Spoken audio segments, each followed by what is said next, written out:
So what does an importer do when they arrive in a brand new region and really they only have 7 days? So I was really lucky that there's a government agency in Austria that promotes the wine that was able to help me arrange a really comprehensive tour through Austria. So 7 days, 15 wineries. We're trying 10 to 15 wines per winery. So we're logging in probably over 150 wines in this very short period of time. So how are we supposed to come here and evaluate and make a decision? So the first thing that we have to think about as an importer is when you try whatever wine is in your home country in the United States from a certain country, you kind of have to take it with a grain of salt because that's only the wine that made it to the United States. So Austria is most known for Grüner Veltliner in the United States. It's a very popular grape here, and that's what most Americans have had interaction with.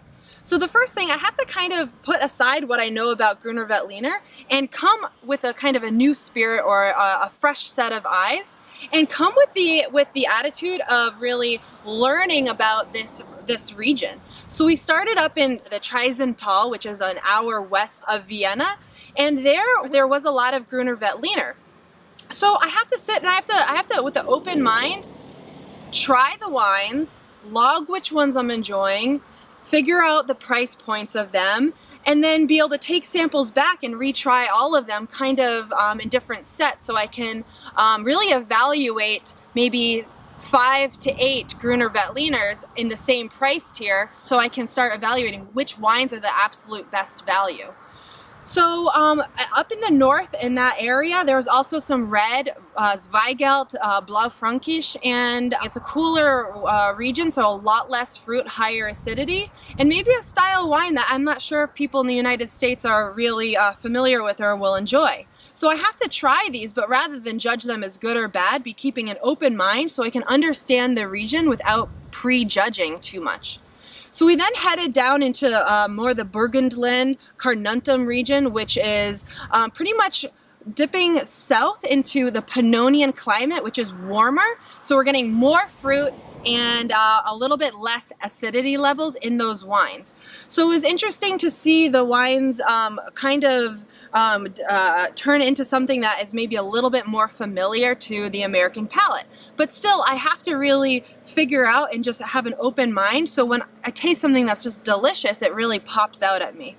Now we've come down into the south, into the Styria region that is most famous for the white wine, Sauvignon Blancs, but also has some red wine here. So here I am. I've tried a ton of wines. I've tried several that I like, and I'm also experiencing different styles. So the white wines here have a little bit of that fizz. If you're familiar with Vinho Verde in Portugal, it's a little bit similar. They don't let, they bottle the wine younger, so they keep the carbon dioxide that's a result of the fermentation within the wine. So you get a little bit of that fizz, even though it's not a champagne style wine. So I have to think to myself, are Americans really excited about a white wine with a little bit more fizz than they're used to from the 100% flat Sauvignon Blancs or Chardonnay that they're used to in the United States?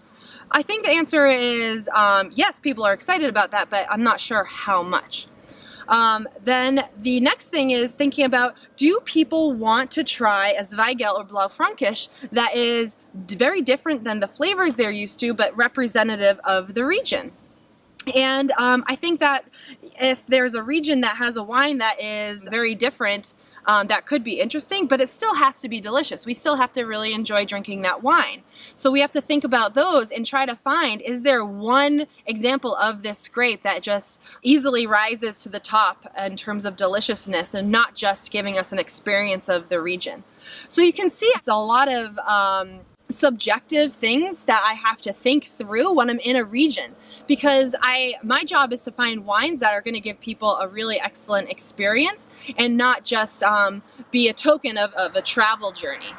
So I'm learning, and there have been a few wines that have surprised me. I've found some red wines that have blown me away in a white wine region. That's interesting. I found some white wines done in a different style than typical Austrian wines that have blown me away. so they're really good, but they're not exactly representative of the area. So I'm still going through this. I'm still logging all the different flavors, what I like, what the prices are, and trying to find that magic combination of things I can come back to the United States. So as always, I can't just take the tasting from the vineyard. So our favorite wines we've taken back, and we'll try them again as well. We'll get more wines sent to the United States to make sure that they taste just as good in my living room in the United States than a beautiful terrace at the vineyard in Austria. So that's sort of, I guess, a peek into the muddled mind of an importer in a new region. And I don't know if I have anything more to say right now. So stay tuned, and maybe I will have another thought for you later.